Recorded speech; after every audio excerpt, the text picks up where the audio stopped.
And ladies and gentlemen, we are here with Litvak Leadership. We're live with Bruce Himmelblau. Bruce is the founder of Blue Sky Video Productions. Yes, I had to read it because, you know, why memorize all kinds of things when you can actually read them if you've written them down and prepared in advance. So this week, we have a new platform. I am very hopeful that we're not going to have the audio issues we had last week. I'll just give a throw out to that.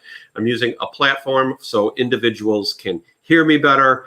We can see the interviewee better. And frankly, it's just a better experience for everyone. So Bruce, you are from my hometown. And when I say hometown, I'm talking about the greater Chicagoland area. You live up north in Chicago.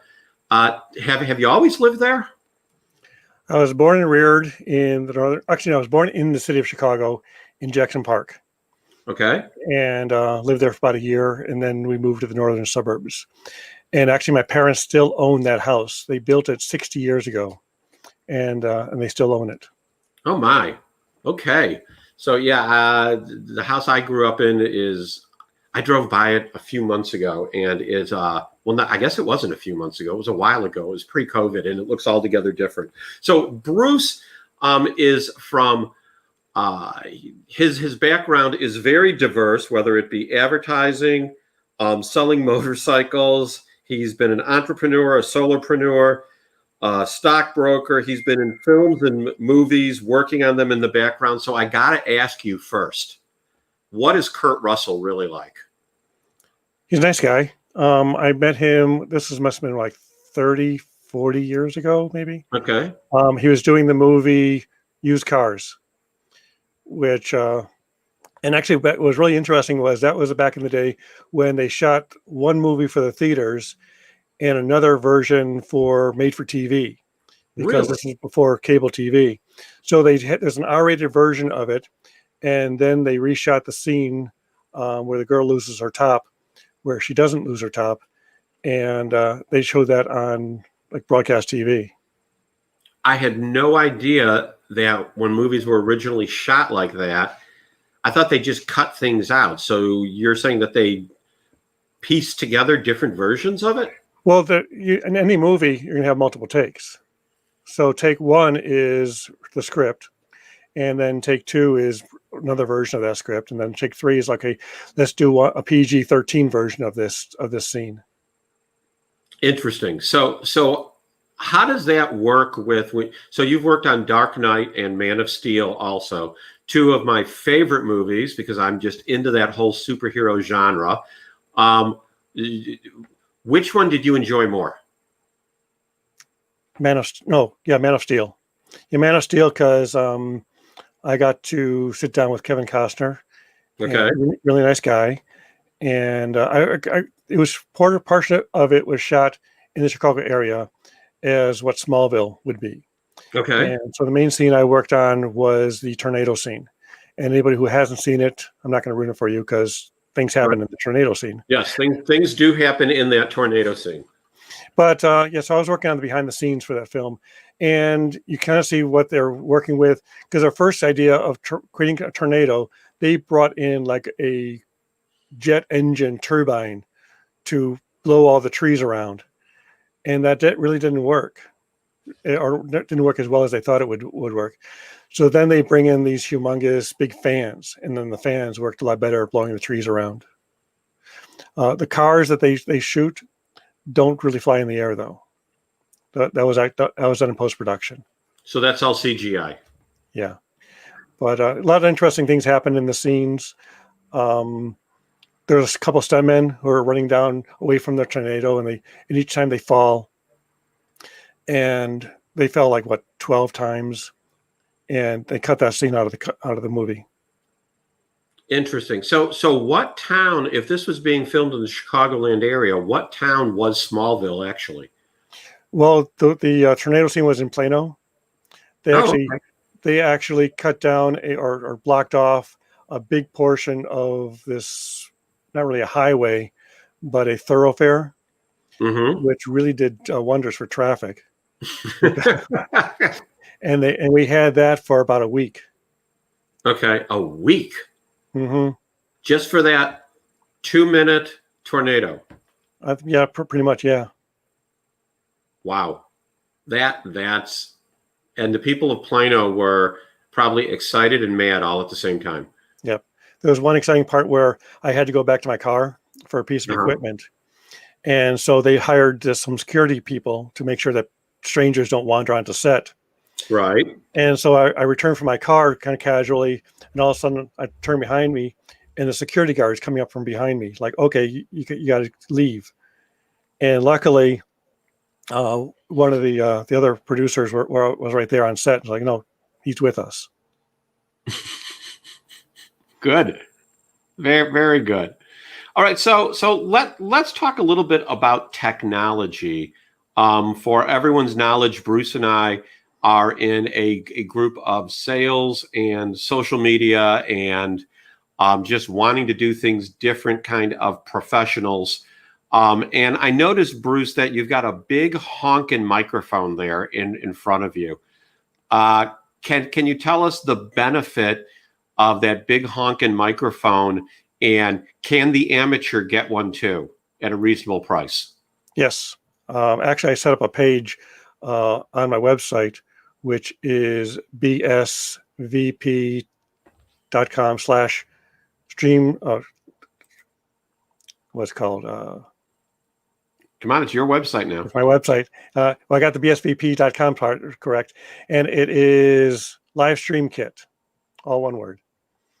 And so, yeah, there's a variety of things. So this is, I mean, it's not really a big honking microphone. It is one of the higher end ones. Okay. Only because we've been doing this for a while, and as a professional company, you really got to put your best foot forward. Right. And so this is, and there are other options. I mean, you'll be surprised how wonderful those little earbuds, the wired or the wireless earbuds work. Mm-hmm. Mm-hmm. As opposed to just going with what is on your computer. And here's an example of what happens if you just use your computer microphone. And if you watch enough of this late night news and cable news stuff, this is what they're doing. Their microphone is on their computer, which is a foot away from their face. And, right. And usually they're walking around with no lights. And this is their professional view. And this is what we do with our clients is we show them that with a couple of dollars, and if you want to do it full time, you can spend hundreds of dollars and really promote yourself because you are your view, what people perceive you as. And if you come across with cheap equipment and a cheap brand, they kind of feel that that's your company and they're going to treat you like a commodity and not like the special differentiated brand that you are. Yeah, I'll tell you, it seems as though to me with a little bit of research and going to Amazon.com, it's easy to find the lighting that an individual needs to not look like. Is there someone off to the side that's like threatening you? You're Well, I am like actually typing in my my Livestream Kit to share that on the screen. Because I've never done this because I usually host my own shows. So I've never shared my screen from someone else's show. And it lets me do that. Wow. So you can actually share your screen. You can override me. Is this what you're saying? Oh, so now you have to actually allow me to share the screen. Yeah. So let me add it to the stream. Okay, here we go. So show us, Bruce. So this is the kit, Livestream Kit on the page, and you can, like I said, here you get the earbuds. This is a good start. This is an improvement over just using your computer microphone and your computer speaker. But if you want to step it up a little bit, I've got 3 different levels. I got a good, a better, and a best option. So it depends on how much you want to spend. One of my clients actually picked up this unit just the other day. If you've got a camera on your laptop, you don't need to buy another camera. But I do recommend buying, and these 2 pieces here, this light and this microphone, is slightly over $100. Sure. So, and then, like I said, you can go with the higher end with a really good microphone, like the Rode and then use a DSLR or even a mirrorless camera. So I can see using those higher end items when you've got a following and you know what you're doing, or if you're like Kenny Mayberry over at Annie's Pizza and you want to really make a bang at it. My question is, what do you see as the good entry level, first level that you say, hey, I'm going to be streaming on a regular basis, advertising these pepperoni and pineapple pizzas? What do you think would be best for someone to start out with? Well, I think what you've got right now, I'm sure you've got the ring light system. I do have a ring light. A little microphone. You don't need to have this cute, nice little bar thing. You can have it on a tripod. Yeah, so I think you've got this microphone here, the Blue Yeti. No, actually, what I have is a toner, TONOR. Okay.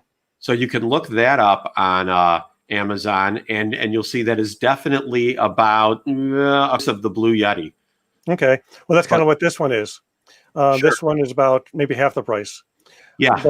And again, you want to look at the tonal difference, because what I've discovered is there are some microphones that are better for men and better for women.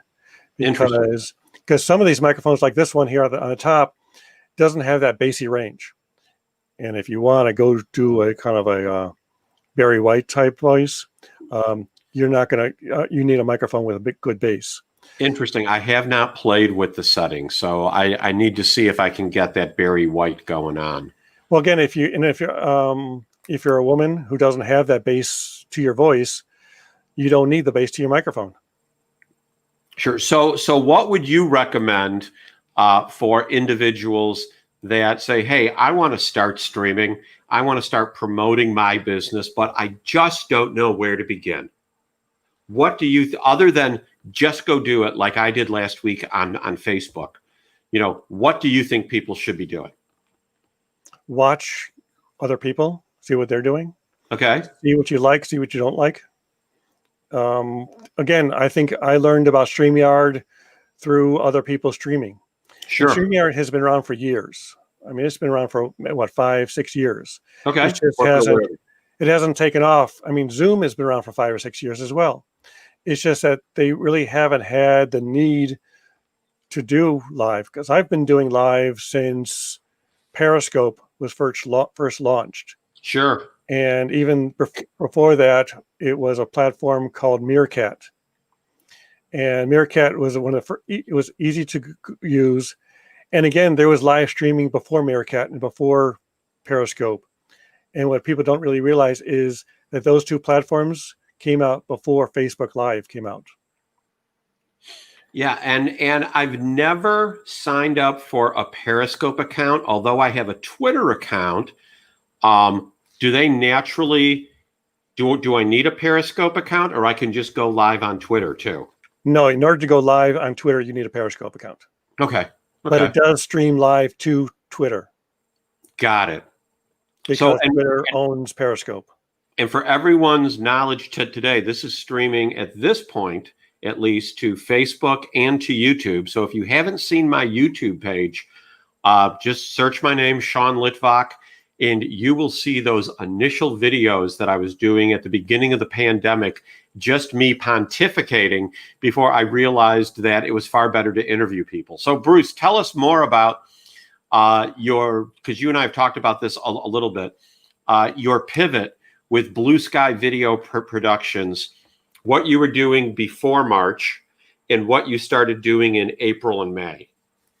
Okay, so before March, we are, if you can see here, we're a full service video production company and YouTube strategist.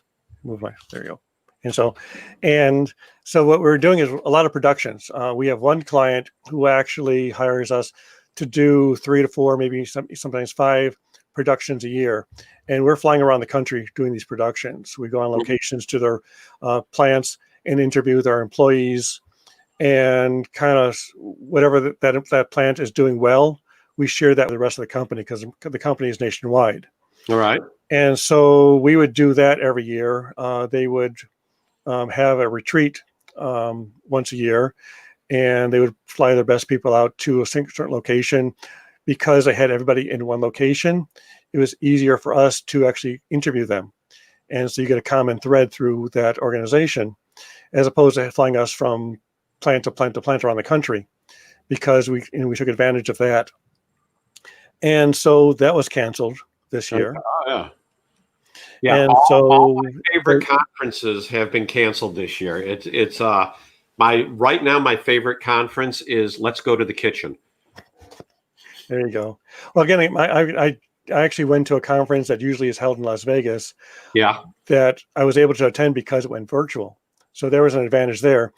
The cost of the conference, I would have easily eaten that up just in the plane fare alone. So I didn't have to pay for a hotel, didn't have to pay for the conference, and didn't have to pay for didn't have to pay for the hotel or the plane fare. Yeah. And so basically the conference was pretty much free. So, but again, they canceled NAB, which is the big broadcast convention. Yeah. That usually brings in like 100,000 people. Oh, sure. And so what we've done lately is we launched our own live stream show. We do that every Tuesday, 11 a.m. Central, 12 p.m. Eastern time. Yeah. And we interview industry leaders, social media experts. Actually, tomorrow I'm interviewing Vivica von Rosen, who is also known as the LinkedIn expert. So we talk about LinkedIn. Very cool. And that's a very topical, especially with people getting more into LinkedIn, making the best of their connections, creating content. And actually, the title of the show is LinkedIn Content Strategy. So there's a good show. Shameful plug for myself. But again, what we've also been doing is we've been producing low budget live stream content, not the 3-camera, $100,000 productions, but more like the single camera, maybe 2-camera productions through a StreamYard or through a Zoom. And we actually did one about a month ago where I had a cameraman on location, and I had a sound person who actually ran the sound system so everybody on location could hear the audio. I had one of the talent on location when we were shooting. You had people actually there. I stayed here in my office. Right, but you had people out in the field in the physical presence of others. I did. You crazy person, you.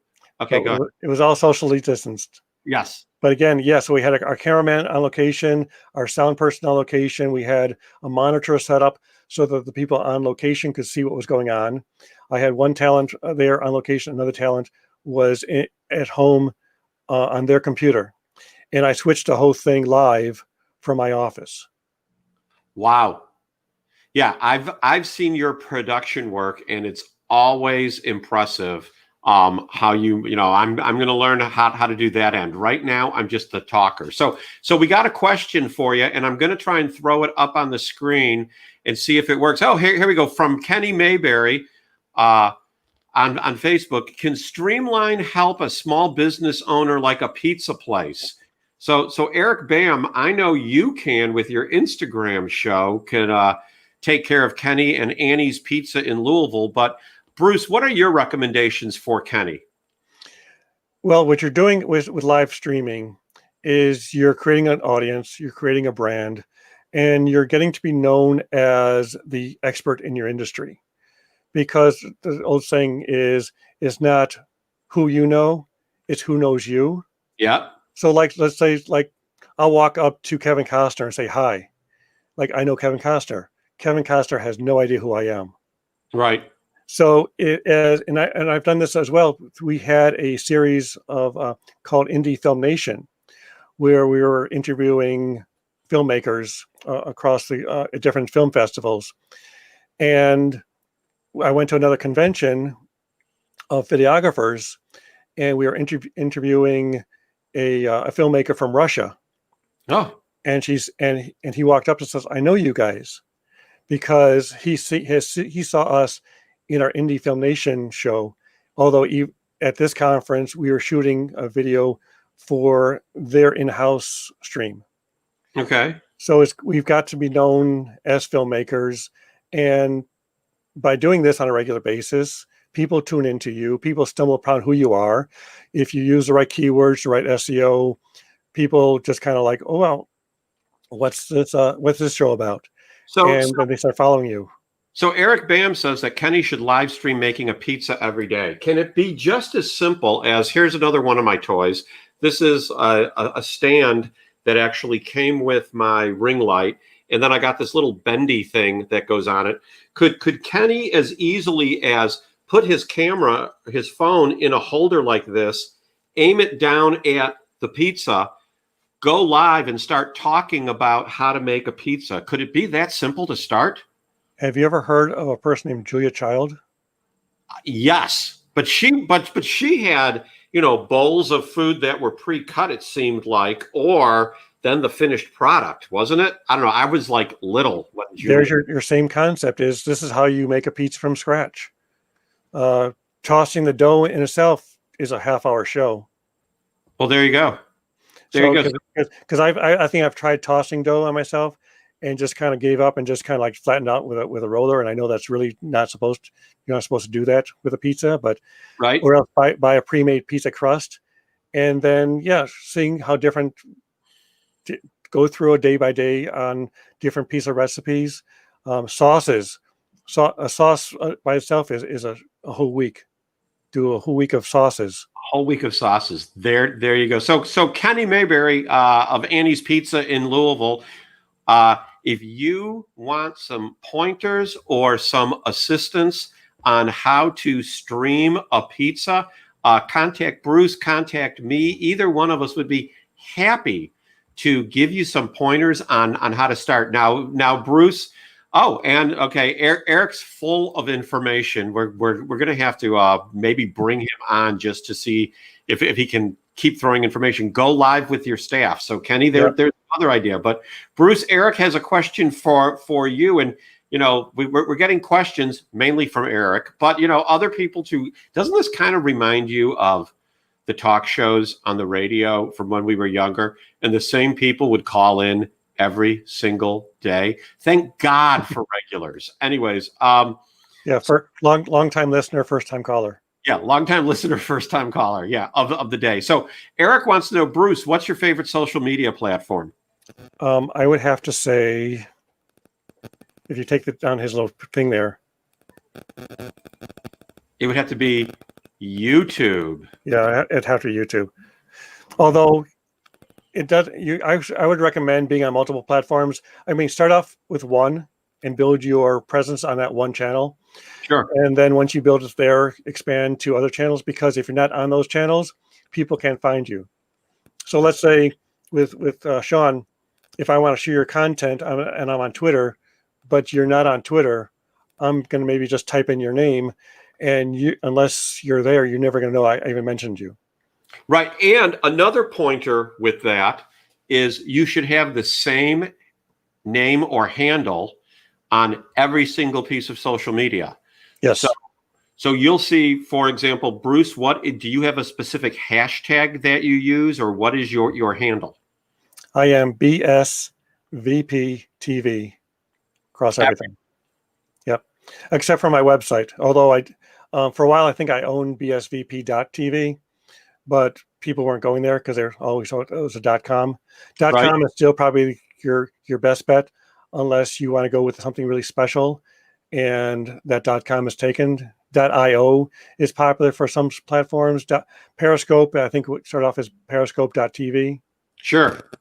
So Yeah. during broadcast.tv, the reason why I'm BSVPtv is because when I went to create my YouTube channel, someone already had BSVP.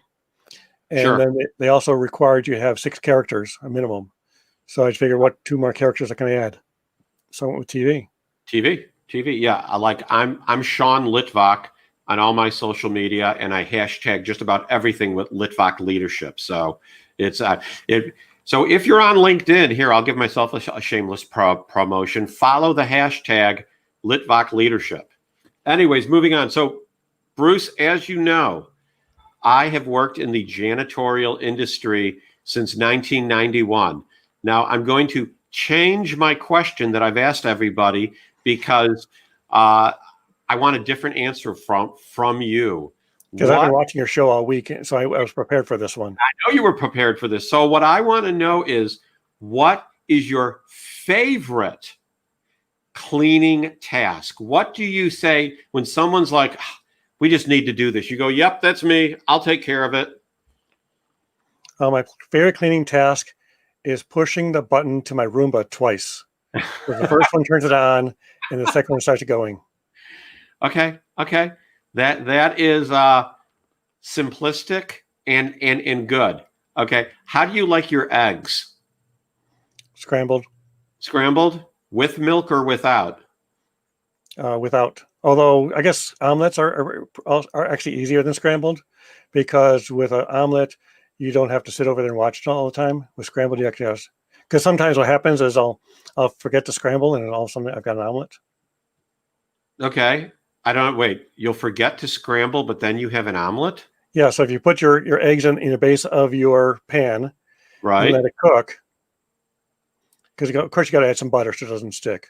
Right. So then what happens is after what, maybe 3-4 minutes of it cooking, if you haven't scrambled it, you've got an omelet. Oh yeah, Sari Uchin probably knows all about that with her catering business in Vegas. So, Although I think you also add oil to make sure it doesn't stick as well. So there are other steps for an omelet that you don't actually get to scrambled.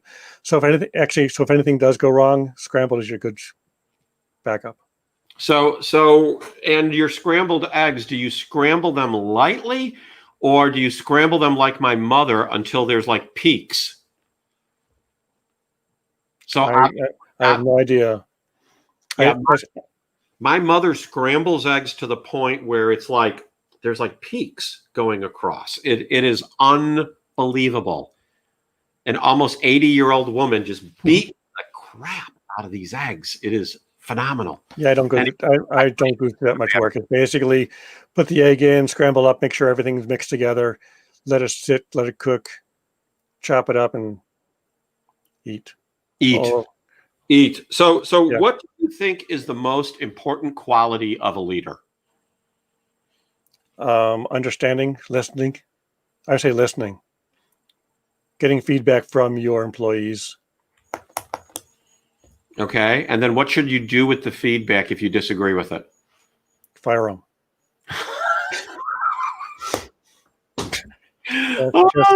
Just kidding.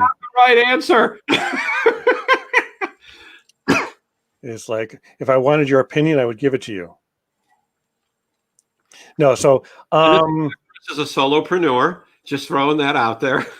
Continue. Yeah, so the people, a lot of the people I work with are independent contractors, and so they have their own business, and so that is exciting. And so when they have their own way of doing things, and there's a lot of it is collaboration, understanding how they work, and then them understanding how you work. So if there is a disagreement, I will listen to them, and maybe they are doing it better.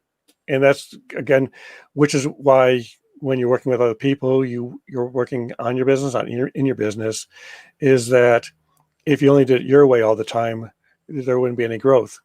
And if you only hired people who agreed with you, and I'm sure I've heard this other places in our group, I think it was from Phil, was that you would only get one point of view. So you want to hire somebody who has different skill sets, because you don't really want to duplicate yourself, because by duplicating yourself, you're just duplicating one piece of your business. But like with myself, I'm not strong with sales. If someone calls me up and wants to talk about my business, I can sell them. But to go out and do the outside sales, the banging on the doors, making the phone calls, I hate doing that. And so that's why, if I had someone who did that for me, we'd be a multi-billion-dollar company. Yeah. Love. Here, I'll say it again. Love making new contacts. I was driving out of town to a job site to put together a proposal, 6 hours each way a week ago. And all I thought about was, man, I could have been making phone calls. Yes, I needed to go to this place. Yes, I was happy I was there, but man, I could have been making phone calls. I am that odd bird that enjoys phone calls. So what do you think as we're winding up here, and then I'll give you the floor for 2 minutes of pontification at the end, is the worst leadership advice anyone has ever given you?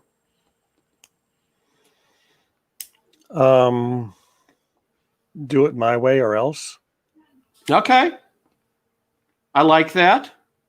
That's up there as, like a parent because I said so, which, is a different situation. So Bruce, the table is yours. We've reached a full half hour of excellent and exciting conversation. I had no idea that the egg question would bring so many questions or comments that I haven't even thrown up. But tell everyone, if you want them to remember something about you, Bruce, what is it? That I am quiet, but when asked my opinion, I will give it to you. And it's usually good advice, and it is not a criticism. It's usually a recommendation. So my opinions and my viewpoint is usually guided to help whoever's asking or the question to grow and become a better business owner or person. That is awesome. That I'm going to snip and post on social media and say, look at the friend I've got who's so smart. So Bruce, thank you so much. If you want to know more about Bruce or his business, again, his business is Blue Sky Video Productions, BSVP.com. You can Google him. You can go to YouTube and find him. Bruce has a streaming show every single Tuesday at noon on YouTube. There's going to be he's putting things up there. So let me add it to the stream for everyone to see. There you go on YouTube, BSVPtv on YouTube. Check it out. I'm sure you will be blessed by it and learn a lot too. Thank you so much, Bruce. Have an awesome day. Thanks for having me. You bet. Have a great week. You too. Have a great day. And that's Bye-bye. the dog.